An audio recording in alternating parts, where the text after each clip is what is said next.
Este es un magnífico lugar para comenzar en el Nuevo Testamento, ya que la palabra de Dios en Efesios 5 es tan específica con respecto a las relaciones entre esposos, relaciones entre padres e hijos y relaciones entre hijos y padres.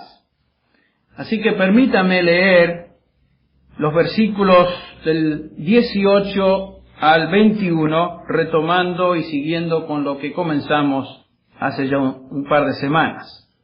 Dice así el versículo 18, y no os embriaguéis con vino por lo cual o en lo cual hay disolución, sino sed llenos del Espíritu, hablando entre vosotros con salmos, himnos y cánticos espirituales, cantando y alabando con vuestro corazón al Señor, dando siempre gracias por todo, en el nombre de nuestro Señor Jesucristo, a Dios el Padre, sometiéndoos unos a otros en el temor de Cristo. La última vez dijimos que este pasaje constituye el fundamento del éxito de toda familia cristiana. Es la base de la felicidad de todo matrimonio cristiano. No se trata de inventar estrategias humanas, no es algo superficial, no es cuestión de seguir ciertas fórmulas especiales.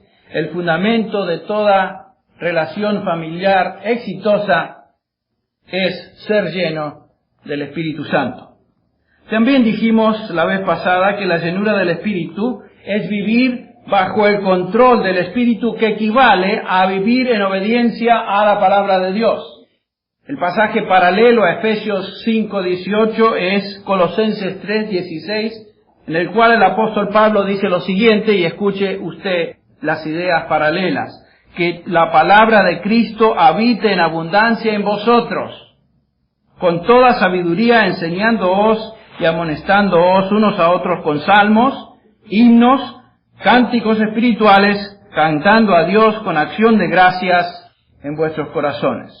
Entonces, lo que el apóstol Pablo nos enseña, que lo importante en las relaciones interpersonales es ser lleno del Espíritu, que equivale a ser lleno de la palabra de Dios, estar bajo su control, y como resultado del control del Espíritu Santo en nuestra vida, en obediencia a la palabra de Dios, experimentamos gozo que fluye y se manifiesta en alabanza, cánticos, como lo expresa el apóstol. También se expresa a través de una gratitud constante, dad gracias en todo. Y finalmente se expresa a través de sumisión mutua, sometiéndoos unos a otros. Y no está hablando particularmente acá del esposo o de la esposa, sino de todos aquellos que son miembros de la familia. Estos elementos entonces constituyen los fundamentos de la felicidad y la bendición en un matrimonio y en una familia. Los cimientos de una familia cristiana entonces son espirituales. Tienen su raíz en el Espíritu de Dios, sea que estemos hablando de relaciones entre esposos o de relaciones entre padres e hijos. El fundamento siempre es espiritual. Y si hay algo que usted va a salir pensando, espero que sea algo que usted lleve a su casa hoy, es que el fundamento de toda familia cristiana y de toda buena relación dentro del matrimonio o la familia es espiritual. Hace unos años se publicó un libro en inglés. Por cierto, el autor era cristiano, es cristiano, y es de mucha popularidad entre cristianos en este país. Y el libro se titula Los pilares que sostienen a un matrimonio feliz. Si usted va a la librería cristiana y usted está pasando por alguna dificultad dentro de su matrimonio y usted ve ese libro, inmediatamente se siente atraído al título. Lo vuelvo a repetir, los pilares que sostienen a un matrimonio feliz.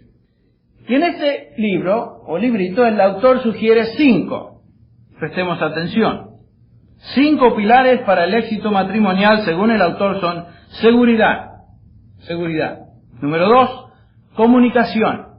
Número 3, romance. Número 4, caricias. Número 5, intimidad espiritual. Bueno, no hay nada malo con esto, pero tal vez el título que le llama a él pilares de un hogar cristiano tal vez es un poquito arbitrario y exagerado, tal vez superficial. Pero por ejemplo él dice cosas como estas: si una mujer verdaderamente desea una comunicación significativa con su marido, ella tendrá que cultivar el hemisferio derecho de su cerebro. Interesante. Bueno, aquellos que no han tenido la oportunidad de leer sobre el cerebro y cómo este funciona, yo tuve, gracias a Dios, la oportunidad de leer un poco al respecto, y como ustedes saben, el cerebro está dividido en dos hemisferios, dos partes, uno derecho y una izquierda. Pero lo interesante es que los estudios de neurología nos enseñan o nos indican o reflejan que estos dos hemisferios tienen la capacidad de operar independientemente, y según estos estudios el hemisferio izquierdo es primordialmente analítico y el hemisferio derecho se supone que es particularmente emocional, intuitivo. Los artistas se dejan llevar por más el lado derecho de su cerebro, las mujeres se dejan llevar más por el lado derecho de su cerebro, según las conclusiones, y los varones tienen la tendencia a ir por el lado izquierdo. No es que son comunistas, simplemente está diciendo que son más analíticos en su enfoque de las cosas. Bueno, si bien el autor tiene la intención de ayudar a las parejas y a sus lectores en sus relaciones familiares, sus sugerencias son un poquito superficiales. Estoy seguro que la mayoría de nosotros no estamos muy seguros de cómo funcionan nuestros hemisferios cerebrales, y póngale la firma que su mujer lo sabe menos que usted. Así que el decir que hay que desarrollar ese aspecto, bueno, es interesante, pero ¿cómo lo hacemos? Otra ilustración, por ejemplo, en el libro dice lo siguiente: la mejor manera de unir a una familia es salir a acampar juntos. Esto me gusta. Sé que no va a funcionar, no puede funcionar conmigo porque a mí el acampar no me gusta. Yo sé que a alguno de ustedes le gusta salir a acampar y estar ahí en un lugar silvestre, experimentando la naturaleza, pescando. A mí me gusta pescar, pero ir a acampar, y particularmente con mi familia, no creo que funcione mucho. Para mí la idea de salir a acampar es irme a un lindo hotel, Holiday Inn, con una buena piscina, con todas las comodidades y un buen restaurante, para que cuando me levante a la mañana yo pueda tener un buen desayuno y no tener que preocuparme de freír los pescados que acabamos de pescar el día anterior o la mañana, esa misma mañana. El punto es que a la luz de la Escritura,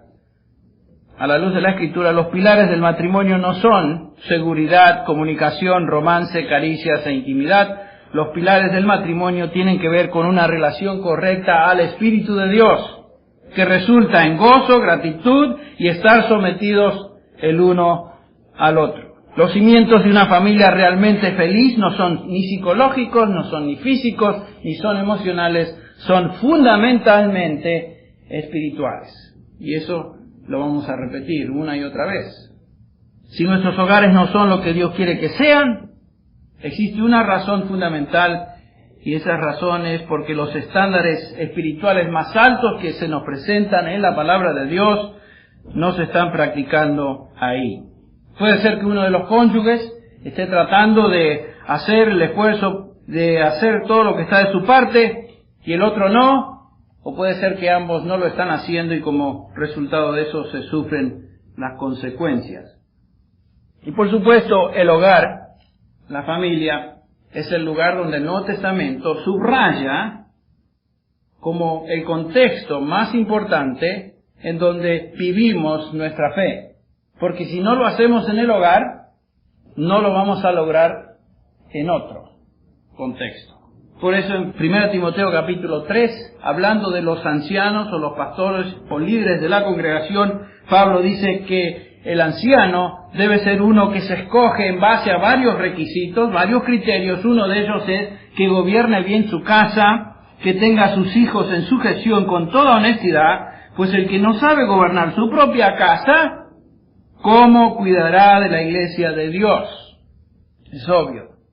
¿Cómo es que vamos a escoger a alguien para cuidar el rebaño de Dios si se observa que este individuo no lo logra dentro de su propio rebaño mucho más reducido que es su hogar? Lo que Pablo dice simplemente es que un hombre manifiesta el calibre de su compromiso con Dios en el hogar. Ahí sí es donde dejamos caer nuestros cabellos, ¿no es cierto? Como se dice en inglés. Ahí sí donde, si uno va a averiguar y evaluar la condición espiritual de cada uno de nosotros, ¿sabe lo que tenemos que hacer? Es preguntarle a los hijos, preguntarle a la esposa, o al esposo. Y ellos nos van a dar una pauta genuina, real o realística, por lo menos, de cómo estamos viviendo. Yo creo que no es exagerado decir que instrucciones sobre técnicas para el matrimonio, como este libro sugiere, instrucciones sobre habilidades particulares dentro de las relaciones familiares, instrucciones sobre los asuntos de la sensibilidad en cuanto a las diferencias entre hombre y mujer.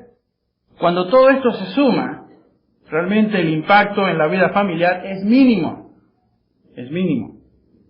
Sin embargo, y tristemente yo diría, el grueso de la literatura evangélica, si uno va a una librería, enfatiza o subraya cuestiones de importancia mínima, por lo menos secundarias.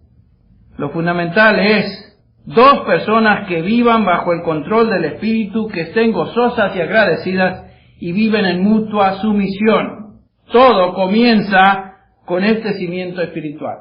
Y créanme que cuando yo hablo así, me estoy predicando a mí mismo. Y créanme que cuando yo me preparé para este sermón, como lo hice para el anterior y voy a continuar para los que siguen, estoy evaluando mi vida a la luz de esta verdad. Y uno puede engañar a muchos, pero no puede engañar a su familia y menos puede engañar a Dios. Así que lo hago con un sentido de temor y temblor y también con un deseo profundo de ser obediente a estos principios en mi propia vida. Conflicto en el matrimonio. ¿Hay conflicto en el matrimonio? Qué pregunta, ¿no? Y todos nos reímos porque la respuesta es obvia. Y si miramos a nuestra sociedad, podemos notar que el conflicto en el matrimonio es una guerra, es un caos. Esta semana pasada todos tuvimos la oportunidad de leer en las noticias o ver en las noticias la terminación de la vida de este Hartman, de este famoso actor, que yo personalmente me causaba gracia. Terminó con, no sé si 5 balazos en la cabeza que su esposa cariñosamente le compartió, y ella, para terminar, se suicida. Una ilustración obvia del hecho de que en nuestra sociedad hay conflicto en el matrimonio. La razón de esta tragedia, se nos dice, fueron problemas intermaritales, sin duda. Cuando observamos a la sociedad notamos, y en nuestra experiencia propia notamos que hay una lucha entre hombres y mujeres, varones y damas, esposos y esposas. Y podemos notar que por un lado las mujeres ven al hombre como un ser opresivo, insensible y chauvinista, muy macho. Y por otro lado el hombre ve a la mujer como una persona muy difícil de manejar, que constantemente busca su propia voluntad y que no quiere someterse a su esposa. ¿A qué se debe esto? Bueno, sin duda, como creyentes sabemos que se debe al pecado, pero yo creo que si vamos a Génesis 3, y quiero compartir con ustedes esta porción, si vamos a Génesis 3, notamos que la razón de esto es un poco más elaborada. Sin duda es el pecado en su raíz, pero quiero que veamos lo que Génesis 3 nos enseña. Y voy a dar lectura al versículo 13 y 14 y posteriormente al 16. Génesis 3. Ahí comienza todo, Génesis 3, versículo 13 dice así: Entonces el Señor Dios dijo a la mujer, y dice, ¿qué es esto que has hecho? Dice el Señor a Eva. Y la mujer respondió, la serpiente me engañó y yo comí. Pasó la pelotita inmediatamente. El versículo 14 dice, y el Señor dijo a la serpiente, por cuanto has hecho esto, maldita serás más que todos los animales y más que todas las bestias del campo, sobre tu vientre andarás y polvo comerás todos los días de tu vida. Esta es una referencia obviamente a la maldición a Satanás, particularmente a la serpiente. Pero ahora veamos lo que dice el versículo 16, donde Dios dice algo muy interesante a la mujer, y a la mujer le dice, ahora, esta es parte de la maldición, en gran manera multiplicaré tu dolor en el parto, con dolor darás a luz a los hijos, y con todo, tu deseo será para tu marido, y él tendrá dominio sobre ti. El precio que Eva y a partir de Eva toda mujer iba a pagar como consecuencia del pecado o de la caída, es esta maldición que alteró definitivamente, dramáticamente el diseño original de Dios para el matrimonio. Antes de la caída había una unión perfecta, había armonía, ¿no es cierto? Entre Adán y su mujer se llevaban perfectamente bien. Había paz y estaban totalmente contentos, satisfechos con el papel que cada uno debía desempeñar que Dios le había otorgado. Pero el pecado entra, y junto con el pecado entra el conflicto, y como consecuencia de este pecado la maldición de Dios. ¿Qué sucede como consecuencia del pecado? Tres cosas particulares. Hubo una separación entre el hombre y Dios. Como ustedes recordarán, el hombre fue echado del huerto y la comunión íntima que él gozaba con su Creador antes fue rota. Entonces, lo primero que vemos es separación entre Dios y el hombre. En segundo lugar, hubo una separación entre el hombre y la naturaleza. Pocas veces pensamos en eso. Pero la tierra ya no produciría cosechas abundantes sin que el hombre la labrara con el sudor de su frente. Más nos dice acá el pasaje en el versículo 17, Dios le dice a Abraham, por cuanto has escuchado la voz de tu mujer y has comido del árbol del cual te ordené, diciendo, no comerás de él, maldita será la tierra por tu causa. Con trabajo comerás de ella todos los días de tu vida. Y el versículo 18 nos dice que ya no iba a producir cosechas abundantes, beneficiosas, preciosas para el hombre, sino que espinos y abrojos te producirá y comerás de las plantas del campo. Con el sudor de tu rostro comerás, el versículo 19, pan hasta que vuelvas a la tierra, porque de ella fuiste tomado, pues polvo eres y al polvo volverás. Entonces hubo una separación drástica entre el hombre y la naturaleza. Pero hay una tercera separación que quiero hacer mención, y es la más importante en nuestro estudio, es la separación que hubo entre el hombre y su mujer. La clave de esta separación la encontramos al final del versículo 16, donde ya leímos, tu deseo será para tu marido, y él tendrá dominio sobre ti, o se enseñoreará de ti. Es muy posible que esta afirmación contesta a la pregunta del por qué existe tanto conflicto entre el hombre y la mujer. Veamos el versículo 16 cuidadosamente. Dice del hombre que él tendrá dominio sobre ti. La Reina Valera lo traduce como se enseñoreará de ti. Esta palabra quiere decir reinar. Es una palabra que expresa soberanía o dominio, como lo expresa la Biblia de las Américas. Quiere decir poner en una posición elevada, colocar en un lugar alto. Es una palabra distinta, por ejemplo, a la que observamos en el capítulo 1, versículo 18, donde dice ahí que Dios les bendijo y les dijo, sed fecundos y multiplicaos, llenad la tierra y sojuzgarla, ejerced dominio sobre los peces del mar, sobre las aves del cielo y sobre todo ser viviente que se mueve sobre la tierra. Los dos tenían bajo su responsabilidad enseñorearse de la creación para administrarla. La palabra es distinta a la que vemos en el versículo 16 del 3. Pero en el capítulo 3:16, debido a que la mujer tomó el liderazgo en el pecado y actuó independientemente de su esposo, sin consultar con él, Dios la maldice. Y parte de esta maldición, escuche bien, dice ahí, tu deseo será para tu marido. Y como resultado, el hombre va a dominarte. Y en reacción a ese dominio, vas a desearlo. ¿Qué quiere decir esto? Por supuesto, esto ha llamado la atención de muchos comentaristas, pero Algunos dicen que este deseo tiene que ver con un deseo físico de la mujer para con el hombre. Eva lo deseó físicamente a Adán. Bueno, yo diría que en primer lugar esa no es una maldición.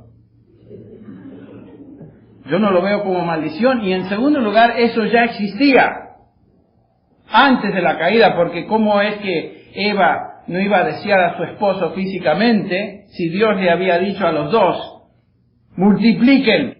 Y eso no lo iban a hacer por teléfono, se los garantizo. El deseo físico ya existía antes de la caída, y Dios creó al hombre y a la mujer con la capacidad de desearse sexualmente. Otra cosa es que no todas las mujeres desean a sus maridos físicamente. Y la maldición, según la entiendo, iba a afectar a toda mujer universalmente. Por ejemplo, el dolor de parto es algo que una mujer no escoge, le viene. Cuando uno va a dar a luz, yo no lo di, pero cuando mi esposa dio a luz y estuve ahí con ella las 2 veces que tuvimos chicos, Mónica y Stevie, créanme que yo la veía a ella y lloraba de verla sufrir, no que lloraba porque me nacía un niño. Lloraba de verla con tal angustia y dolor. No lo podía creer.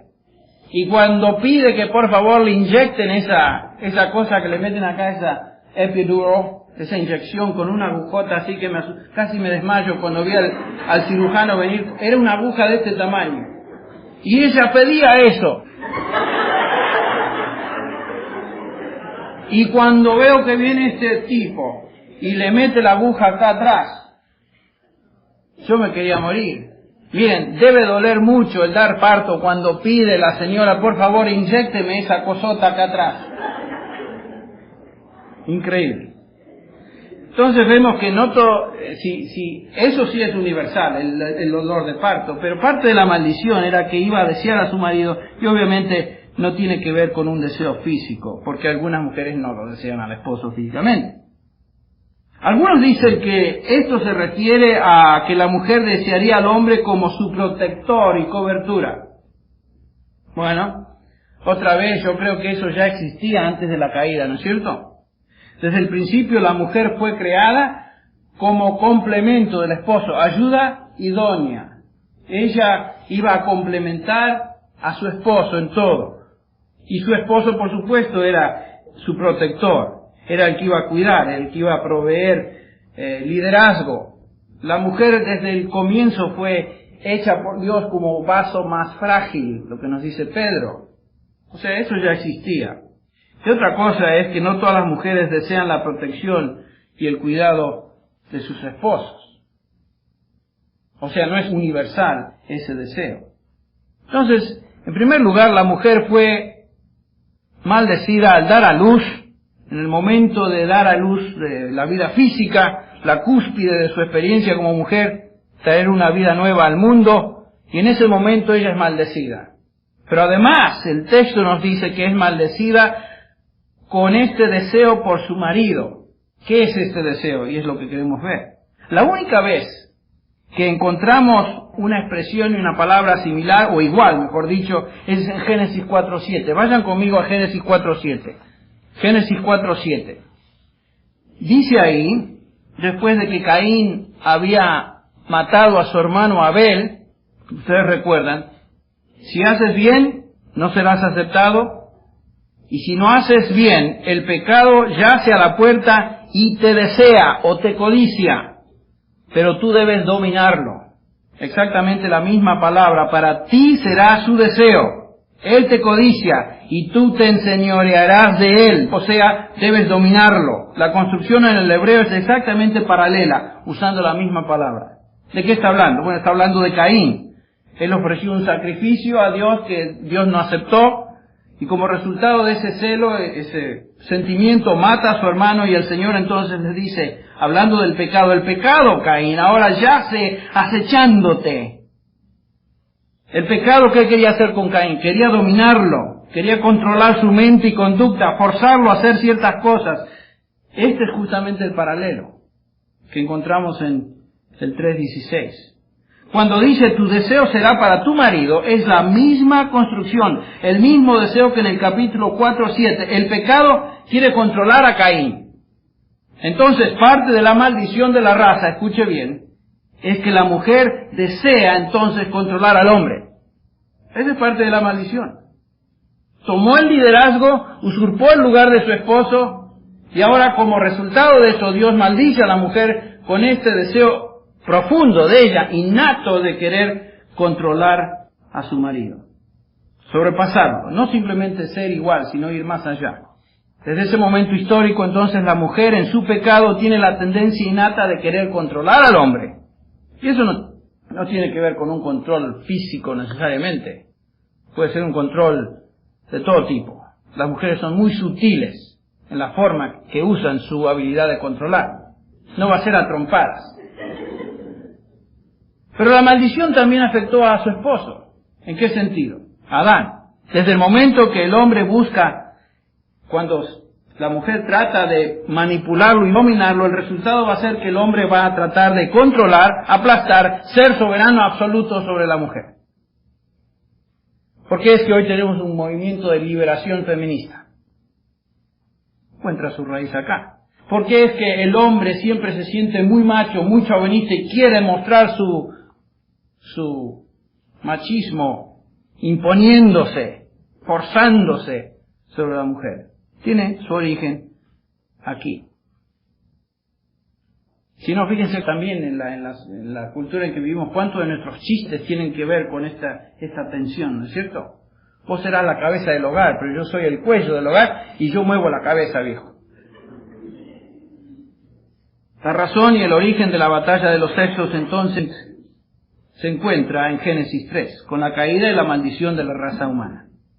La pregunta que emerge entonces, ¿cómo un matrimonio puede sobrevivir a esta clase de conflicto? Y tal vez una pregunta más importante es, ¿cómo puede un matrimonio terminar ese conflicto?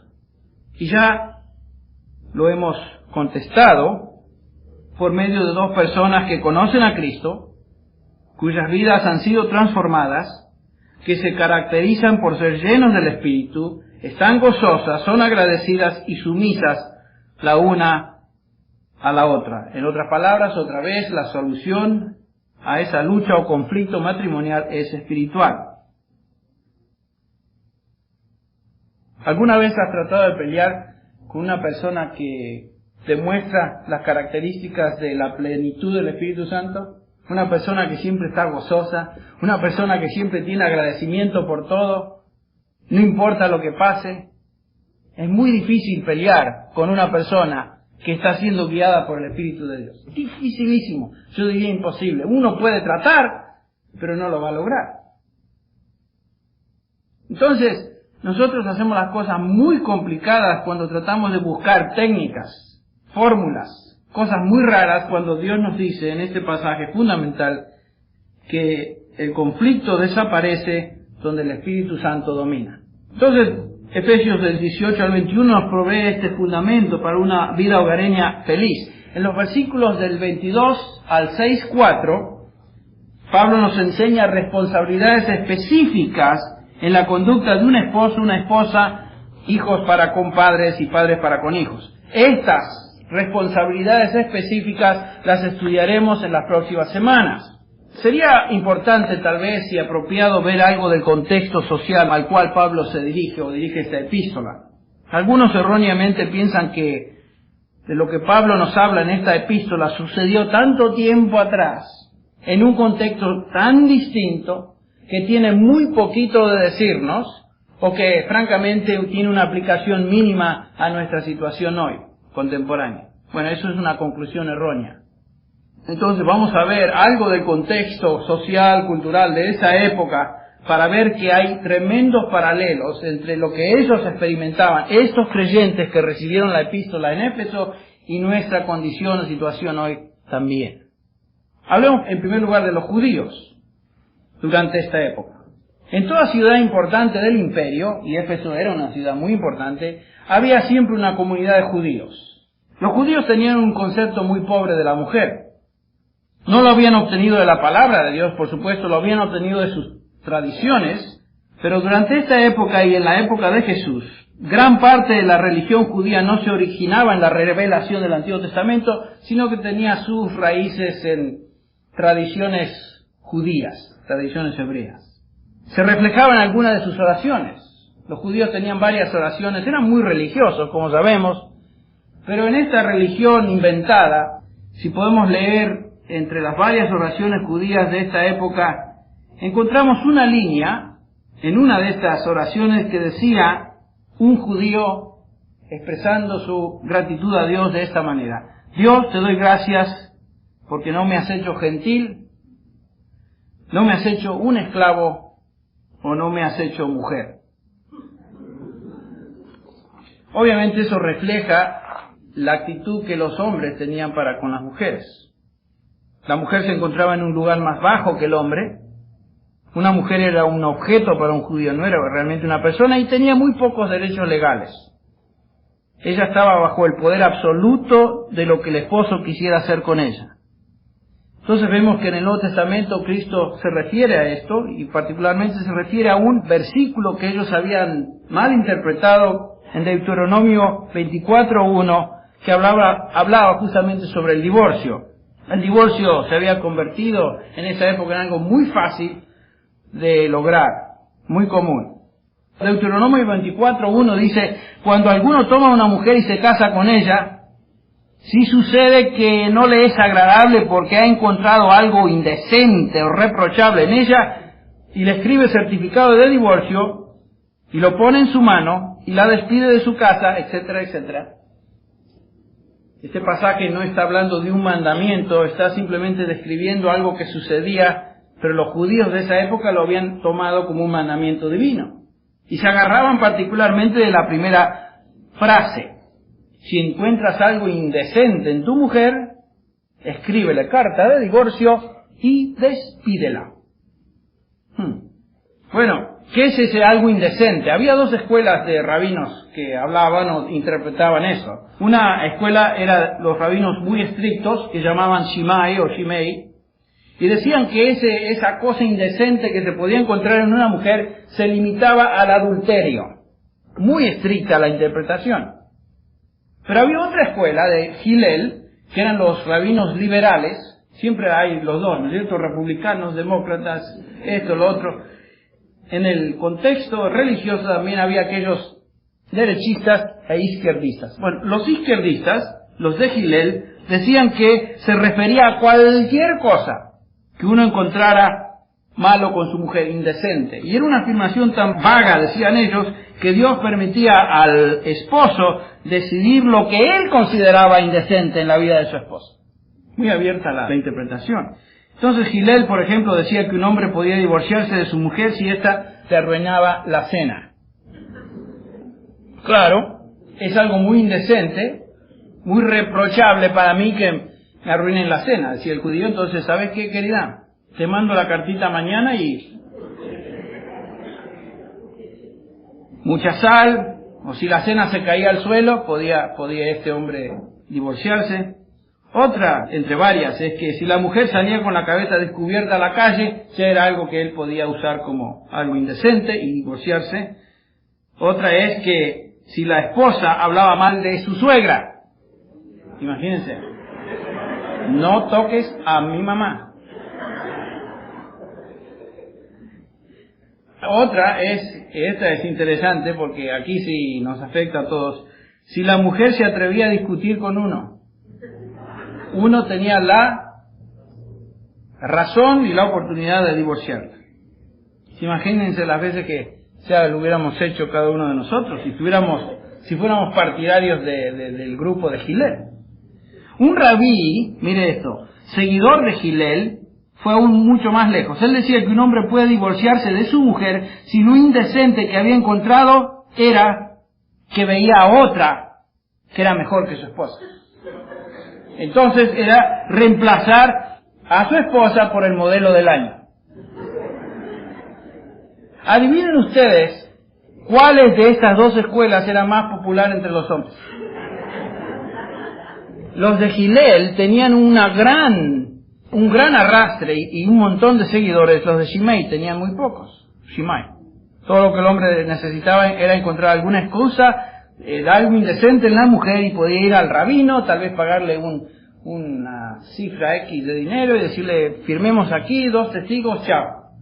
Muerto el gato, se acaba la rabia. Listo, calisto. Ahí queda todo arreglado. Y a eso se refiere Cristo, justamente a esa práctica constante en el Mateo 5:31, donde Cristo dice que eso es lo que ellos hacían. Repudiaban a su mujer y le daban carta de divorcio. Bueno, ¿qué entre los griegos? Entre los griegos tenían un concepto también similar de la mujer. No tenían que preocuparse por algún concepto en el Antiguo Testamento, nada técnico, solamente que ellos tenían un menosprecio absoluto del matrimonio y la fidelidad. Demóstenes, ¿se acuerdan quién era Demóstenes? El gran orador, aquel que se puso piedra, ¿se acuerdan? En la boca para aprender a hablar. No sé cómo lo hizo, pero eso es lo que nos dice la tradición, la historia. Decía este renombrado orador, tenemos cortesanas para placer, tenemos concubinas para la cohabitación diaria y tenemos esposas para tener hijos legítimamente y tener a alguien que cuide de la casa. Esa era la actitud de los griegos. Pero ¿saben qué? No tenemos que ir hasta Grecia, ni en esa época, para notar que esa actitud en nuestras culturas continúa. Cuando yo era pastor en Querétaro, recuerdo que estaba reunido diariamente y a veces, semanalmente, pero a veces cada día, con un grupo de 13 varones. Y ellos no podían entender cómo mi esposa había sido la única mujer que yo había tenido. Por supuesto, ya eran creyentes, habían cambiado, habían sido transformados, pero en su vida anterior no les concebía a ellos cómo un hombre podía vivir con una sola mujer y haber sido comprometido con una sola mujer, y ella es la única mujer que yo he conocido en mi vida. Y me decían ellos que no lo podían entender. Uno de ellos me dijo, Henry, eso es de película. En otras palabras, eso es algo que solamente es fantasioso. Bueno, el hombre griego era de esta manera. Entonces, cuando Pablo habla de ciertos principios para la familia en esta y en otras epístolas, lo hace usando como trasfondo una situación cultural en la cual se encontraba la iglesia y que en muchos sentidos era muy paralela a la que nosotros estamos viviendo. Los romanos tenían una situación similar. Había un gran movimiento feminista en el imperio. William Barclay, un autor comentarista reconocido, nos dice que las mujeres romanas se casaban para divorciarse y se divorciaban para casarse. Imagínense. Los romanos normalmente no llevaban cuenta de sus años por el número, sino por dos cosas. Los hombres llevaban cuenta de sus años por el nombre de los cónsules que gobernaban y las mujeres por el número de los esposos que habían tenido. En otro libro, Vida Diaria en Roma Antigua, decía que había un feminismo tan desenfrenado en el imperio que las mujeres evitaban tener hijos para no perder la belleza física. Lo mismo sucede hoy. Muchas se sentían orgullosas de no quedarse atrás de sus esposos y competían con ellos en pruebas de fuerza física. Otro escritor romano crítico de las mujeres decía, se unían a la cacería junto con hombres, con lanza en mano y el busto descubierto, participando en caza de cerdos. ¿Qué clase de modestia, concluye este Juvenal, este autor, de modestia se puede esperar de una mujer que trae puesto un casco y se deleita en proezas de fuerza? Esa era la condición de los romanos. ¿Les suena familiar? Derechos iguales, matrimonios infelices, divorcio epidémico, perversión, etc. Este es el contexto social y cultural en el cual se escribió el Nuevo Testamento, y Pablo en Efesios habla o llama a hombres y mujeres como nosotros a una clase de vida que es opuesto o el opuesto absoluto de aquello que se observa en la vida social. Dios tiene un plan distinto. Dios tiene un plan diferente para el matrimonio y la familia. Es un plan que combina autoridad y sumisión. Para concluir, quiero que veamos rápidamente una ilustración en Cantar de los Cantares. La relación entre dos esposos. Yo cuando era jovencito me llamaba mucho la atención este librito, ¿verdad? Y a todo joven que se va a casar le llama mucho la atención, ¿verdad? Algunos comentaristas dicen que esta es una alegoría entre el amor de Cristo para con su iglesia. Realmente no lo es. no es una alegoría, es una descripción real de el amor que existe entre un esposo y una mujer, y una ilustración del amor correcto que debe existir entre ambos. Capítulo 2 de Cantar de los Cantares, el versículo 3 dice, claro, es muy florido, ¿no es cierto?, la forma en que nos habla. Como el manzano entre los árboles del bosque, así es mi amado entre los jóvenes. A su sombra placentera me he sentado y su fruto es dulce a mi paladar. Interesante, ¿no? En este versículo podemos notar que el amor del hombre hacia su mujer es muy especial. Dice ella, en primer lugar, bajo su sombra me he sentado. Voluntariamente se somete a ese varón, a su autoridad. Y dice acá que es como el manzano entre los árboles del bosque. Si usted va al bosque va a encontrar todo tipo de árboles, uno de ellos es el pino. Pero no habla que mi esposo es un pino, dice que es un manzano. ¿Por qué es que lo describirá como manzano? La diferencia entre un pino y un manzano es el fruto. Ese esposo demuestra su amor proveyendo lo que ella necesita. Y ella está satisfecha con su esposo. Es dulce a mi paladar. La provisión del esposo sustenta y deleita el corazón de su esposo. Dice el versículo 4 que él me ha traído a la sala del banquete y su estandarte sobre mí es amor. Tenemos hasta una canción sobre eso, ¿verdad? Susténtame con tortas de pasa, reanímame con manzanas porque estoy enferma de amor. Esta mujer estaba enferma de amor, imagínense. El amor del esposo por su mujer no es opresivo ni demandante, sino es sustentador, y a eso se refiere ella. En tercer lugar, vemos que el amor del esposo también se traduce en expresiones de cariño físico por su esposa, y ésta añora eso y lo recibe. En el versículo 6 dice, esté su izquierda bajo mi cabeza y su derecha me abrace. A veces es difícil para los varones expresar caricias o expresiones físicas de cariño. El versículo 16 resume la armonía que existe en esta relación de la siguiente manera. Mi amado es mío y yo soy suya. Él apacienta su rebaño entre los lirios. Esto es lo sobresaliente en la relación. Es una relación mutua. Ella ama y respeta a su esposo, sometiéndose bajo su sombra, bajo su autoridad. Él, por su parte, cuida y provee lo necesario para con ella. La protege y la guarda. ¿Existe conflicto en esta relación?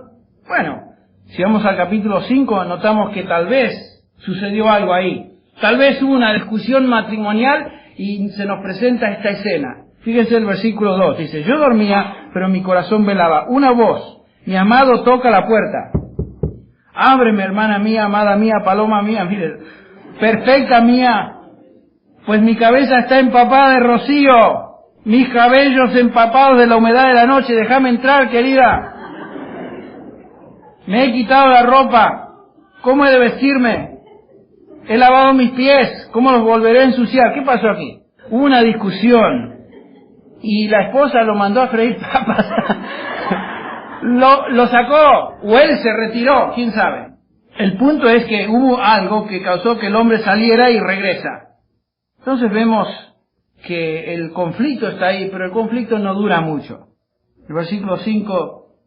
leemos lo siguiente, yo me levantaré para abrir a mi amado y mis manos destilan mirra y etcétera, etcétera. El versículo 6, abrí yo a mi amado, pero mi amado ya se había, ¿qué? Ido. Busca a su esposo, le ama. Claro que hubo un conflicto, claro que hubo una discusión, pero el problema no permanece y el conflicto se resuelve cuando uno se entristece por haber causado o haber sido parte del problema y busca resolverlo lo más pronto posible. Esa es la clave. Ella sabe dónde encontrar a su esposo. En el capítulo 6 nos dice que el esposo está en el huerto, apacentando en los huertos y recogiendo lirios. Finalmente, en el capítulo 7 los encontramos juntos otra vez, amándose, demostrándose cariño mutuo. Es simplemente una ilustración en todo Cantar de los Cantares de cómo la autoridad y la sumisión operan juntas, escuche bien, en una relación matrimonial correcta. Esta relación no es una carga para ninguno, no es difícil de sobrellevar, sino es una experiencia feliz y armoniosa. La mejor ilustración la encontramos en 1 Corintios 11, versículo 3 nos dice Pablo lo siguiente, y vamos a estar hablando de Corintios en unos instantes. Quiero que sepáis que la cabeza de todo hombre es ¿quién? Cristo. y la cabeza de la mujer es el hombre, y la cabeza de Cristo es Dios. No hay desigualdad entre Dios Padre y su Hijo Jesucristo. No hay desigualdad. Son iguales en esencia, pero uno está en autoridad y el otro está en sumisión. Cristo dijo acerca de su Padre, el Padre y yo somos ¿qué? Uno. Y sin embargo, hablando de su Padre, en el capítulo 5, versículo 30 dice, yo no puedo hacer nada por iniciativa propia. Como oigo, juzgo y mi juicio es justo porque no busco mi voluntad, sino la voluntad de ¿quién? Del que me envió. Son uno, son iguales y sin embargo hay sumisión. ¿Cómo es posible que un hombre ame así y cómo es posible que una mujer se someta voluntariamente de esta manera? Todo comienza con un corazón transformado. Y se hace realidad continua en la medida que obedecemos la palabra de Dios y en la medida que andamos en el Espíritu. Vamos a orar.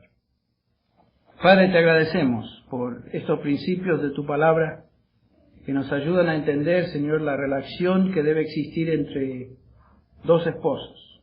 Señor, al escuchar estas cosas y al leerlas y al meditarlas, sabemos que no logramos muchas veces todo lo que tú deseas de nosotros. Queremos, Señor, que el Espíritu de Dios esté a cargo de nuestros matrimonios. Y sabemos que esto solo puede suceder por medio de tu poder. Solo en el Espíritu de Dios puede la maldición ser hecha a un lado y ser reemplazada, Señor, con armonía. Pedimos, Señor, que nos bendigas en nuestros hogares. Y ahora, Señor, antes de comenzar y participar, mejor dicho, de la cena del Señor, te pedimos que nos limpies de todo aquello que es un impedimento. Nos acercamos a tu mesa con temor y temblor, en el nombre de Jesús. Amén.